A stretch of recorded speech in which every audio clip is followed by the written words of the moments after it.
Thrones evreninde ejderhaları kim öldürdü? Çoğunuzun aklına hemen o kanlı iç savaş gelecektir. Aegon ile Rhaenyra'nın birbirini boğazladığı o trajik kardeş kavgası, ejderhaların dansı. Ejderhalar birbirlerini yedi. Targaryenler delirdi. Güç onları tüketti diyeceksiniz. Dünyanın en korkunç, en yenilmez varlıklarını gökyüzünden söküp atanlar, elinde kılıç tutan kahramanlar değildi. Ejderhaları meydanlarda öldüren savaşçılar değildi. Tarihe adını altın harflerle kazıyan efsanevi komutanlar da değildi. Ejderhaları Westeros'un en zayıf, en sessiz, en zararsız görünen adamları öldürdü.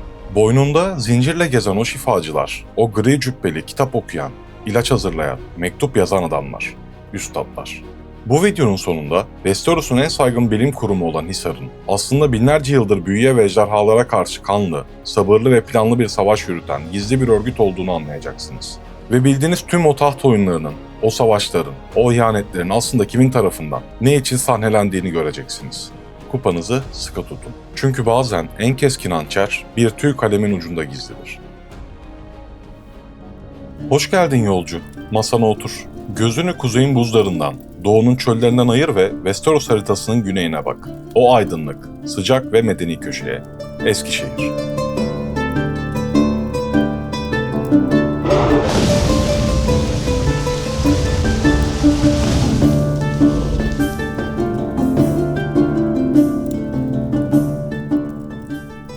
Targaryenler henüz kralın şehrini çamur ve ahşaptan inşa etmemişken, Eskişehir binlerce yıldır oradaydı. Westeros'un en büyük ve en kadim şehri, mermer sokakları, renkli camdan yapılmış katedralleri, devasa limanları ve bulutları delen yüksek kulesiyle kıtanın tartışmasız kültür ve ticaret merkezi. Ve bu şehrin tam kalbinde tüm Westeros'un beyninin yattığı yer vardır, Hisar. Bilimin, tarihin, tıbbın, matematiğin ve aklın merkezi. İnsanlığın bildiği her şeyin depolandığı, her yeni nesle aktarıldığı, tüm okuma yazma bilen nüfusun yetiştirildiği kurum. Westeros'ta üniversite yoktur, Hisar vardır.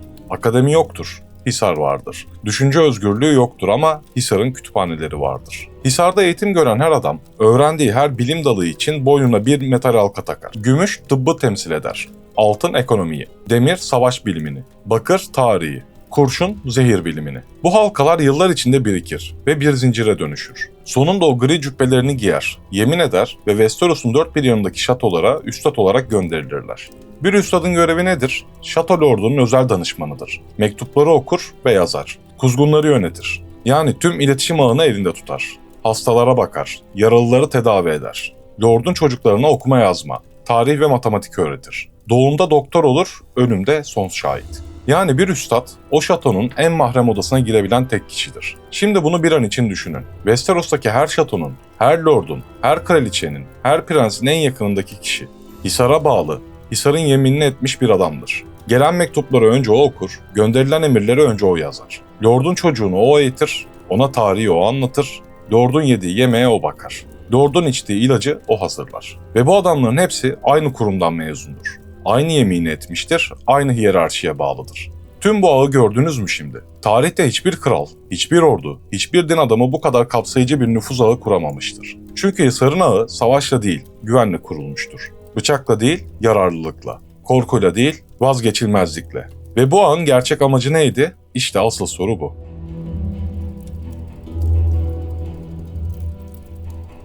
Westeros'ta gerçek güç kimdedir? Tahta oturan kral mı? Evet, kılıcı var, ordusu var, tacı var. Ama o tacı koyan kim? O kılıcı taşıyanı besleyen kim? O orduya para bulan kim? Yoksa o tahtın tam arkasında o mektubu sessizce okuyan üstad mı? Bu soruyu soran sadece ben değilim. Kitabı ve diziyi derinlemesine inceleyen okurlar ve teorisyenler bu sorunun cevabını uzun yıllar önce bulmaya başladı. Buna büyük üstad komplosu deniyor. Ve şimdi size bu teorinin omurgasını kitaptaki ve dizideki somut kanıtlarla birlikte anlatacağım.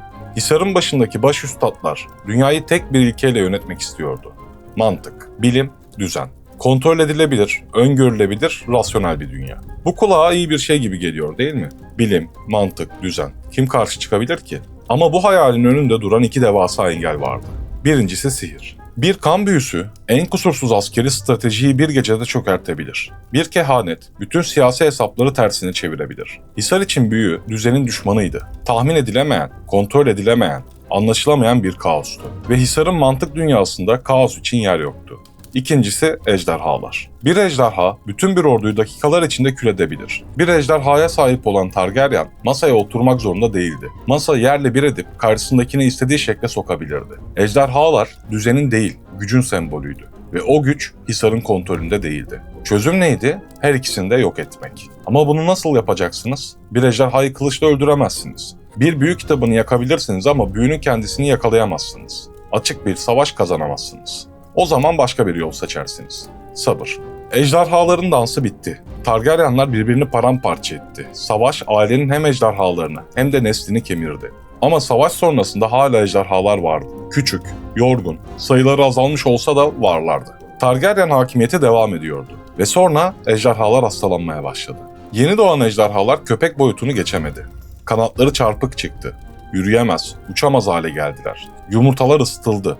Beklendi, bakıldı. Bir daha asla çatlamadı. Nesiller geçti, ejderhalar önce küçüldü, sonra hastalandı, sonra öldü. Sonunda geriye hiçbir şey kalmadı. Targaryen kralları nedenini anlayamadı. Kader mi?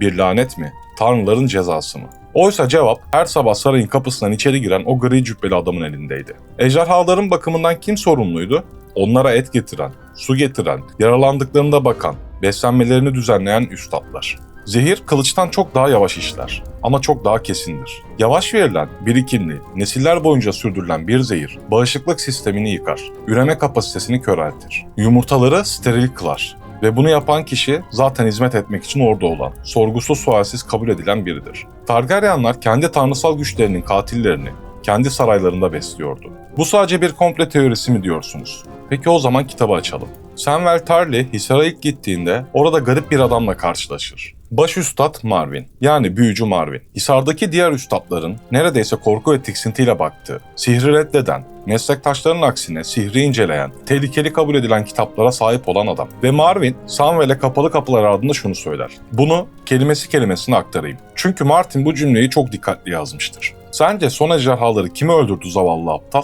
Ejderha katilleri mi? Büyüye ve kahramanlıklara yer olmayan bir dünya inşa eden kim sence? Hisar'ı yapanlar kim? Marwyn, Hisar'ın kendi üyesine, Hisar'ın suçunu yüzüne vurmuştur. Sihrin olmadığı bir dünya inşa edenler, o zararsız görülen yaşlı adamlardı. Ve bu suçu Marwyn bir şüphe olarak değil, bir olgu olarak anlatır. Üstadların büyük komplosu bir teori değildir. Marwyn'in ağzından çıkan, Martin'in kurgu içinde verdiği en açık itiraftır. Durun bir dakika, bir şeyin farkında mısınız? Şu ana kadar anlattığım şey bir fantezi romanının komple teorisi değil. Anlattığım şey tarihin her döneminde yaşanmış en eski iktidar hikayesinin bir yansıması.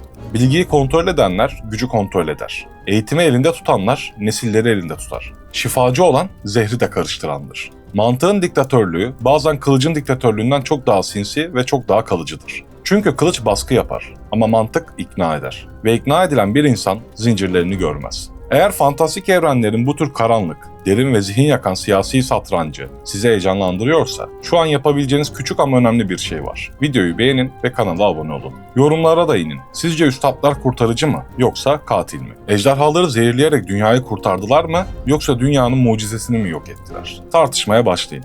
Ben de aşağıda olacağım. Hisar'ın o rasyonel duvarlarının altında saklanan, kendi inançlarıyla bile çelişen o devasa iki yüzlülüğe inelim. Çünkü üstadlar büyüyü reddederken geceleri ne yapıyorlardı?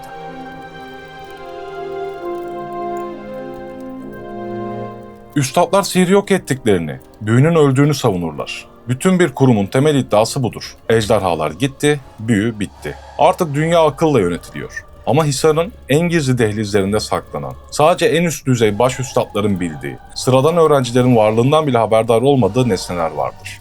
Cam mumlar. Adı yanıltıcı. Bunlar bal mumundan yapılmış mumlar değil. Ejderha camından, yani obsidyenden, ama sıradan obsidyen de değil. Valeria'nın teknikleriyle şekillendirilmiş, birkaç metre yüksekliğinde, siyah ve sivri kristallerden yapılmış devasa nesneler. Görünüşleri garip, neredeyse rahatsız edici. Bir oda içinde dururken bile doğru hissi vermez. Ve bu cam mumlar binlerce yıldır yanmıyordu. Söndürülmediler, kırılmadılar, sadece yanmıyorlardı.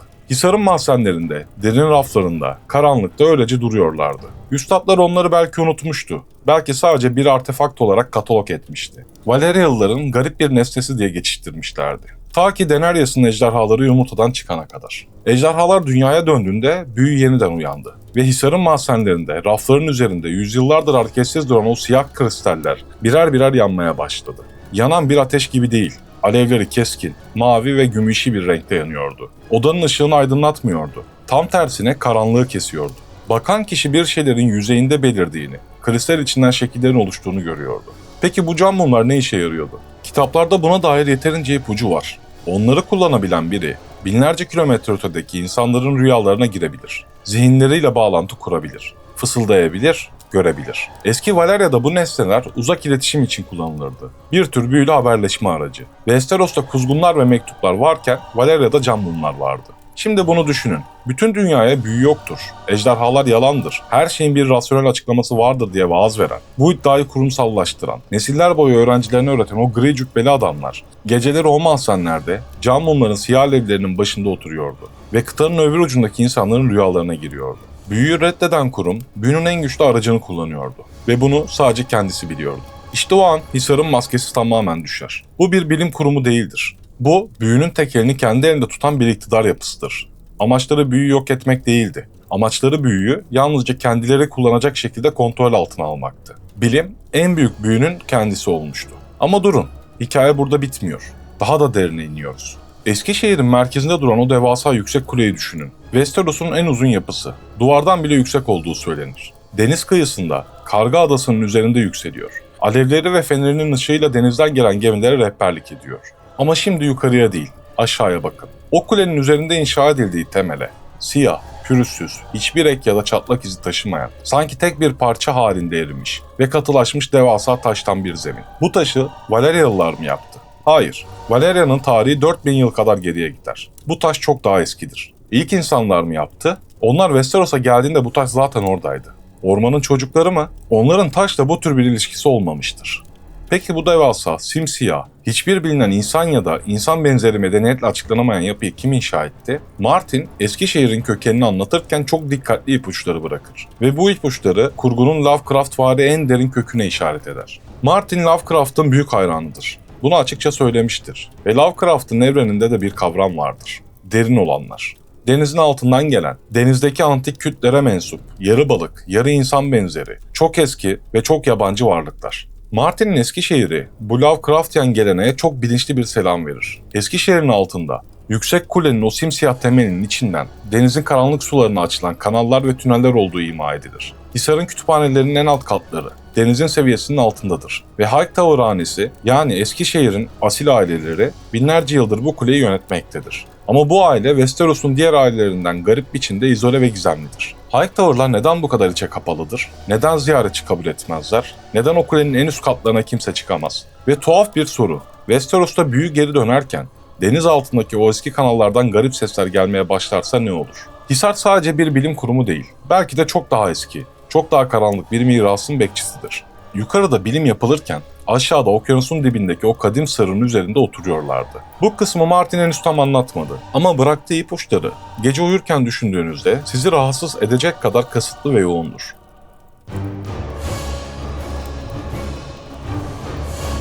Üstadlar binlerce yıl boyunca her şeyi kontrol ettiklerini sandılar. Sihri bitirdik, ejderhaları zehirledik, kralları yönlendirdik, kuzgunları kontrol ettik. Tarihi yazdık, çocuklara eğittik. Kusursuz, rasyonel, gri bir dünya yarattılar. Ya da öyle zannettiler. Ama kaderin, aklın planlarına her zaman bir cevabı vardır. Ve o cevap şu an Eskişehir'in limanlarına doğru hızla ilerliyor. Karga Göz Euron Greyjoy, Westeros'un en tehlikeli karakterlerinden biri. Sıradan bir korsan değil. Onun hikayesi çok daha karanlık ve çok daha tuhaf. Euron, Valeria'nın harabelerine gitmiştir. Kimsenin sağa dönemediği, duman ve ölümün egemen olduğu o yere ve sağa dönmüştür.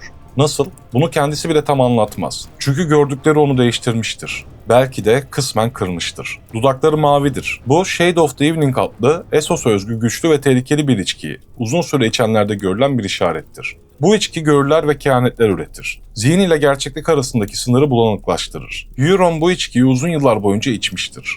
Ne gördüğünü bilmiyoruz. Ama gördükleri onu sıradan bir insandan çıkarmıştır. Ve elinde bir nesne vardır. Dragonbinder. Ejder çağırıcı. Valeria'nın çeliğiyle yapılmış, üzeri egzotik yazılarla kaplı, devasa bir boru.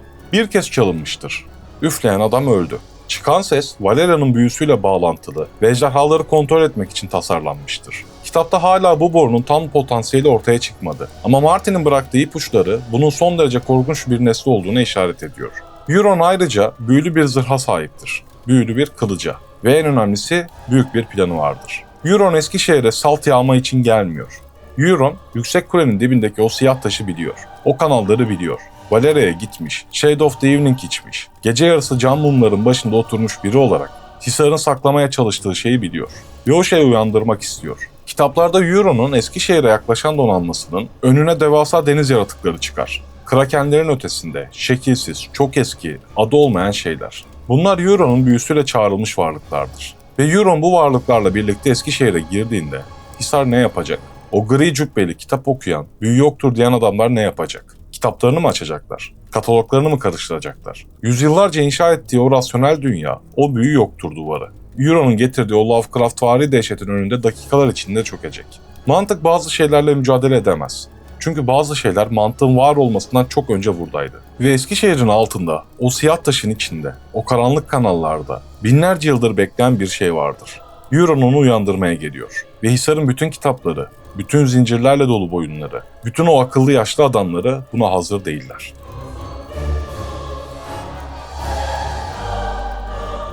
Bilim ve sihir, düzen ve kaos, kontrol ve vahşilik. Game of Thrones evreni bize sadece taht kavgaları anlatmıyor. Bize çok daha eski, çok daha temel bir çatışmayı anlatıyor. İnsanlık anlayamadığı şeyi yok etmeye mi çalışmalıdır, yoksa onunla nasıl yaşayacağını mı öğrenmelidir? Üstadlar birinci yolu seçti. Anlamadıkları şeyi, kontrol edemedikleri şeyi yok etmeye çalıştılar. Ejderhaları zehirlediler. Büyüyü reddettiler. Tarihi kendi anlatılarına göre yazdılar. Ve yüzyıllarca başarılı da oldular. Ama şimdi Euron Greyjoy'un kara yelkenleri ufukta belirirken, cam mumlar yeniden yanarken, ejderhalar tekrar gökyüzünde süzülürken, o rasyonel dünyanın duvarları çatlamaya başlıyor. Sizi şimdi düşündürmek istediğim soru şu: üstadlar haklı mıydı?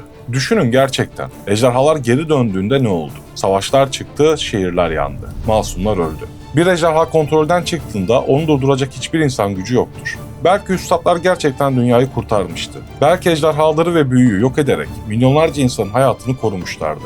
Belki o gri cübbeli adamlar isimsiz, sessiz ve görünmez kahramanlardı. Ya da belki dünyanın mucizesini, insanlığın en büyük armağanını anlayamadıkları için korkup yok ettiler. Ve bu korku onları bir kurtarıcıdan bir katile dönüştürdü.